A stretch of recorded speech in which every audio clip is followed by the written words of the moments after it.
Officer, 4 junior commission officer और 19 जवान वीर गति को प्राप्त हुए। तोलोलिंग को अपने कब्जे में लेने के बाद भारतीय सेना का ध्यान सीधा टाइगर हिल पर गया, क्योंकि वहां बैठा दुश्मन नेशनल हाईवे 1 डेल्टा पर सीधा प्रभावशाली फायर डाल रहा था, जिससे हमारी भारतीय सेना की कॉन्वॉय और सिविल गाड़ियों को आने जाने में काफी मुश्किलें हो रही थी। टाइगर हिल को दोबारा अपना कब्जे में लेने के लिए भारतीय सेना की ओर से 18 ग्रेनेडियर और 8 सिख बटालियन को डिटेल किया गया।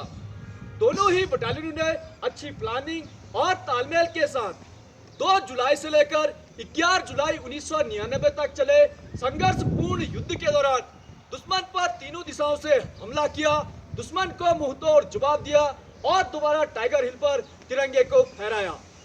इस ऑपरेशन में भी हमारी भारतीय सेना को काफी बड़ा नुकसान उठाना पड़ा।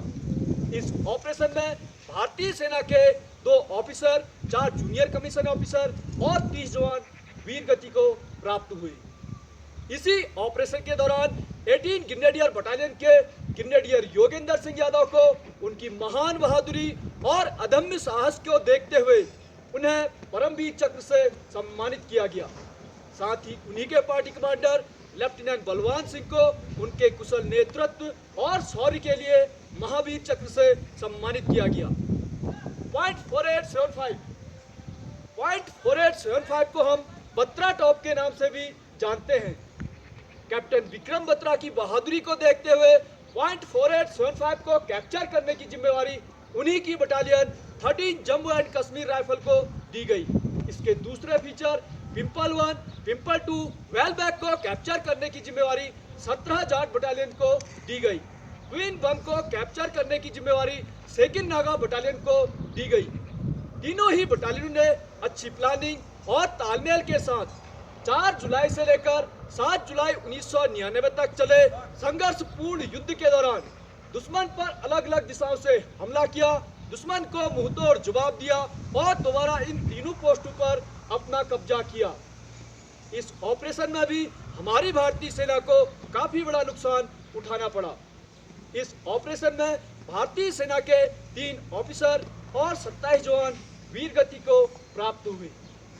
इसी ऑपरेशन में 13 जम्मू एंड कश्मीर राइफल के कैप्टन विक्रम बत्रा को उनकी महान बहादुरी और साहस के लिए मरणोपरांत परमवीर चक्र से सम्मानित किया गया। साथ ही उन्हीं के बटालियन के राइफलमैन संजय कुमार को भी परमवीर चक्र से सम्मानित किया गया। कैप्टन अनुज नायर को उनके कुशल नेतृत्व और साहस के लिए मरणोपरांत महावीर चक्र से सम्मानित किया गया। इसके अलावा जिन जिन बटालियनों ने कारगिल युद्ध में हिस्सा लिया, उन सभी बटालियनों के ऑफिसर, जूनियर कमीशन ऑफिसर और जवानों ने भारत माता की रक्षा के लिए अपने प्राणों की आहुति दी है। उन सभी शहीदों के नाम इस कारगिल वॉर मेमोरियल की दीवार पर सुनहरे अक्षरों पे दर्ज हैं। यह कारगिल वॉर मेमोरियल कारगिल युद्ध का गवाह है। इस पूरे कारगिल युद्ध में हमारी भारतीय सेना के 559 सैनिक शहीद हुए और 1536 सैनिक घायल हुए। आप लोगों के भाई 1947 से अब तक कारगिल युद्ध के अलावा जितने भी सैनिक इस इलाके में शहीद हुए हैं, उन सभी शहीदों की वीर भूमि तैयार की गई है, जिसे आप लोग देख सकते हैं। आप लोगों के दाहिने मनोज पांडे गैलरी, इसके अंदर उन बटालियनों की हिस्ट्री जिन्होंने कारगिल युद्ध में हिस्सा लिया, ऑपरेशन विजय के फोटोग्राफ्स, पाकिस्तानी आर्मी के कैप्चर वेपन, अमुनेशन, इक्विपमेंट और डॉक्यूमेंट डिस्प्ले किए गए हैं, जिसे आप लोग देख सकते हैं। आप लोगों के सामने नेशनल फ्लैग, पोल की लंबाई 100 फीट, फ्लैग का size 37 by 25 feet, flag foundation of India द्वारा 26 जुलाई 2012 को विजय दिवस की 13वीं वर्षगांठ के उपलक्ष्य में उपहार स्वरूप भेंट किया गया था। इन सभी शहीदों के बलिदान को किन्हीं भी शब्दों में बयान नहीं किया जा सकता। हम इन्हें सलाम करते हैं, यह देश इन्हें सलाम करता है। अंत में मैं आप लोगों से यही गुजारिश करना चाहूँगा कि आओ झुककर सलाम करें उन्हें जिनके मुकद्दर में ये मुकाम लिखा होता है। बड़े ही खुशकिस्मत होते हैं वो लोग जिनका लहू वतन के काम आता है।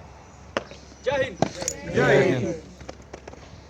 99 का जो वार हुआ था, उसकी जो सबसे बड़ा भाग लड़ाई का लड़ा गया था वो ये द्रास पे लड़ा गया था, इसलिए मेमोरियल को यहाँ बनाया।